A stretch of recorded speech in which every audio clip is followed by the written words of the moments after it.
നിതീഷ് റാണയുമായി ബന്ധപ്പെട്ട വിഷയത്തിൽ നിതീഷ് റാണ ഇത് ആദ്യമായിട്ടല്ല ഇത്തരം വർഗീയമായ പരാമർശങ്ങൾ നടത്തും. നിതീഷ് റാണ പറഞ്ഞ സ്റ്റേറ്റ്മെന്റ് എന്താ? Kerala is a mini Pakistan, that is why Rahul Gandhi and his sister Priyanka Gandhi won. Such people vote for them to become MPs. They have become MPs after taking terrorist with them എന്നുള്ളതാണ് പറഞ്ഞിരിക്കുന്നത്. ഇതിൽ ഏറ്റവും പ്രധാനപ്പെട്ട ഒരു കാര്യം അതിന് അദ്ദേഹം നൽകിയ വിശദീകരണമാണ്. നേരത്തെ സുജയ് സൂചിപ്പിച്ചതുപോലെ ലവ് ജിഹാദിൻ്റെ നാടാണ് കേരളം. ലവ് ജിഹാദ് കേരളത്തിലില്ല എന്ന് പറഞ്ഞത് 2020 BJPയുടെ ആഭ്യന്തര സഹമന്ത്രി G. കിഷൻ റെഡ്ഡിയാണ്. പാർലമെന്റിൽ പറഞ്ഞു ലവ് ജിഹാദ് കേരളത്തിലില്ല. അത് ആ പുസ്തകം ഒന്ന് തുറന്നു നോക്കിയിരുന്നെങ്കിൽ ഈ പറയുന്ന വിശദീകരണം നിതീഷ് റാണയ്ക്ക് നൽകേണ്ടി വരില്ലായിരുന്നു. ഇനി റിലീജിയസ് കൺവേർഷനെ കുറിച്ച് പറഞ്ഞു. റിലീജിയസ് കൺവേർഷൻ്റെ കണക്കും പാർലമെന്റിൽ അവതരിപ്പിച്ചു. ഒരൊറ്റ വർഷം മാത്രം കേരളത്തിൽ റിലീജിയസ് കൺവേർഷൻ നടത്തിയവരിൽ 47% പോയിരിക്കുന്നത് ഹിന്ദു കമ്മ്യൂണിറ്റിയിലേക്കാണ്. അതിൽ 2ാം സ്ഥാനത്താണ് മുസ്ലിം കമ്മ്യൂണിറ്റി, 3ാം സ്ഥാനത്താണ് ക്രിസ്ത്യൻ കമ്മ്യൂണിറ്റി.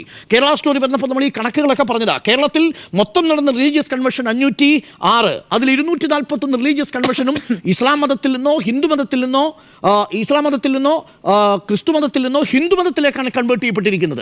രണ്ടാമത് 144 കേസുകൾ മാത്രമാണ് ഹിന്ദു മതത്തിൽ നിന്നോ ക്രിസ്തു മതത്തിൽ നിന്നോ മുസ്ലിം മതത്തിലേക്ക് കൺവേർട്ട് ചെയ്യപ്പെട്ടിരിക്കുന്നത്.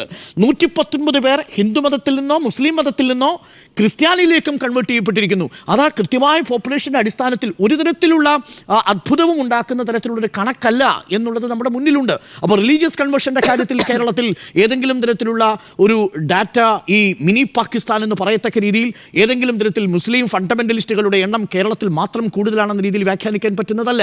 ഇനി ഫെർട്ടിലിറ്റി റേറ്റിൻ്റെ കാര്യത്തിൽ ടോട്ടൽ ഫെർട്ടിലിറ്റി റേറ്റിലുള്ള ഡിക്ലൈൻ ഉണ്ടാവുന്നുണ്ട്. പക്ഷേ സ്വാഭാവികമായും ഹിന്ദു കമ്മ്യൂണിറ്റിയേക്കാൾ മുസ്ലിം കമ്മ്യൂണിറ്റിക്ക് TFRൽ ഒരു വർധന കാണുന്നുണ്ട്. പക്ഷേ ആ TFRലുള്ള ആപേക്ഷികമായിട്ടുള്ള കുറവ് മുസ്ലിം കമ്മ്യൂണിറ്റിയിൽ കാണുകയും ചെയ്യുന്നുണ്ട്. അത് വളരെ ആരോഗ്യകരമായിട്ടുള്ള കണക്കാണെന്നാണ് കേരളം പറയുന്നത്. ലവ് ജിഹാദിൻ്റെ കാര്യത്തിൽ അതില്ല എന്ന് കേരളം പറയുന്നു. അത് G. കിഷൻ റെഡ്ഡി തന്നെ പറയുന്ന സാഹചര്യം ഉണ്ടാവുന്നു.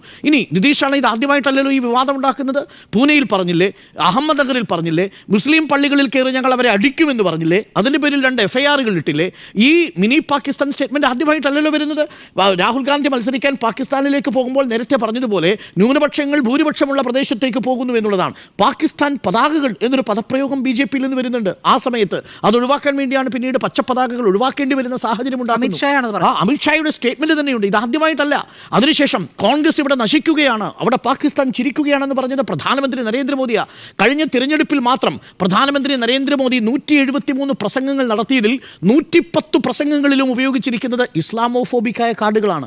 ആ 110 പ്രസംഗങ്ങളിലും, അതാണ് ബെൻസ്വാറയിലെ പ്രസംഗം നമ്മൾ നേരത്തെ സൂചിപ്പിച്ചത്, ആ പ്രസംഗങ്ങളിലെല്ലാം മുസ്ലിം കമ്മ്യൂണിറ്റിയെ ഭീതിതമായി നിർത്തത്തക്ക രീതിയിലുള്ള സ്റ്റേറ്റ്മെൻറ്റുകളാണ് ഓരോ തവണയും വന്നുകൊണ്ടിരുന്നത്. 173 പ്രസംഗങ്ങളിൽ 110 പ്രസംഗങ്ങളിലും ഈ മൈനോറിറ്റി വിരുദ്ധമായ ന്യൂനപക്ഷ വിരുദ്ധമായ സ്റ്റേറ്റ്മെൻറ്റുകൾ രാജ്യത്ത് പ്രധാനമന്ത്രി പറഞ്ഞിരുന്നു. അപ്പോൾ ഇത് നിതീഷ് റാണയുടെ മാത്രം വ്യക്തിപരമായൊരു പരാമർശമേ അല്ല, അത് നിതീഷ് റാണ പ്രതിനിധാനം ചെയ്യുന്ന പാർട്ടിയുടെ ഇസ്ലാമോഫോബിക്കായ ആൻറ്റി കേരളൈറ്റായ ഹൈലി റിലീജിയസും റീജിയണലുമായ ഒരിക്കലും ഒരു മന്ത്രി എന്ന നിലയിൽ ആ അധികാരത്തിലിരിക്കുന്ന ഒരാൾക്ക് തുടരാൻ പാടില്ലാത്ത റിമാർക്സ് ആണ്. സത്യപ്രതിജ്ഞ ചെയ്ത് അധികാരത്തിലേറുമ്പോൾ നിതീഷ് റാണ പറഞ്ഞത് I will uphold the sovereignty and unity of India എന്നാണ്. ആ സോവറിറ്റിയുടെ ഭാഗമായിട്ടാണെങ്കിൽ ഇന്ത്യൻ യൂണിയൻ്റെ ഭാഗമായിരിക്കുന്ന കേരളത്തെ മിനി പാകിസ്ഥാൻ എന്ന് വിളിക്കുന്നത് വഴി ആ സത്യപ്രതിജ്ഞാ ലംഘനം നടത്തിയിരിക്കുകയല്ലേ നിലവിൽ ഈ നിതീഷ് റാണ എന്ന മന്ത്രി. ആ മന്ത്രിയെ അധികാരത്തിൽ തുടരാൻ അനുവദിക്കാൻ പാടുണ്ടോ? അധികാരത്തിൽ തുടരുന്ന നിമിഷം അദ്ദേഹം പറഞ്ഞതിനെ എൻഡോഴ്സ് ചെയ്യുകയല്ലേ? ഇതാണ് പ്രതിപക്ഷം ഇന്ന് ചോദിക്കുന്നത്. ആ ചോദ്യം വളരെ വാലിഡ് ആണ് എന്ന് തന്നെയാണ് എൻ്റെ നിലപാട്. അത് നേരത്തെ സൂചിപ്പിച്ചതുപോലെ ഈ തീവ്ര വർഗീയമായ നിലപാടുള്ള ഒരു കാരണവശാലും മന്ത്രിസഭയിൽ തുടരാൻ അനുവദിക്കാത്ത, ഒരു നിമിഷം പോലും തുടരാൻ അനുവദിക്കാത്ത തരത്തിലുള്ള സ്റ്റേറ്റ്മെൻറ്റുകളാണ് തുടർച്ചയായിട്ട് നടത്തിക്കൊണ്ടിരിക്കുന്നത്. ഗണേശോത്സവത്തിൽ ഇതേപോലെ ആൻറ്റി മുസ്ലിമായ സ്റ്റേറ്റ്മെൻറ്റ് നടത്തിയിട്ടുണ്ട്. അതേപോലെ പല ഘട്ടങ്ങളിലും ഈ നിതീഷ് റാണ നടത്തിയ സ്റ്റേറ്റ്മെൻറ്റുകൾ ആ പാർട്ടിക്ക് തന്നെ ഇപ്പോൾ അപമാനമായി തീരുന്നൊരു സാഹചര്യമാണ് ഉണ്ടാക്കിയിരിക്കുന്നത്. പക്ഷേ ഇതെല്ലാം കളിക്കുന്നത് ആർക്ക് വേണ്ടിയാണ് എന്ന് നമുക്കറിയാം. ഇവരെല്ലാം അധികാരത്തിൽ തുടരും, ഇവരെ ഒന്നും പുറത്താക്കാനും പോകുന്നില്ല. ഇങ്ങനെ ഓരോ തവണ ഇതേപോലെ മുസ്ലിം വിദ്വേഷ പ്രസംഗത്തിൻ്റെ ഊർജ്ജത്തിലാണ് ഇവരൊക്കെ ഇവരുടെ രാഷ്ട്രീയ ലോകം കെട്ടിപ്പടുത്തുകൊണ്ടിരിക്കുന്നത് എന്നുള്ളതാണ് ഏറെ ഖേദകരമായ കാര്യവും. അതുകൊണ്ട് ഇതിനെ നമ്മൾ പറയുന്നത് ശകാരപ്പേരിടിയിൽ എന്നാണ്. അതാണ് BJP അടുത്ത കാലത്തായി തുടരുന്ന ഒരു രാഷ്ട്രീയ പ്രചരണ തന്ത്രം.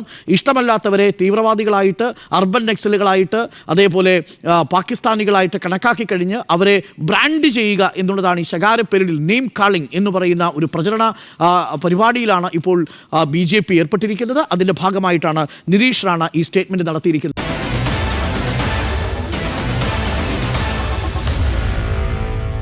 Meet the editors.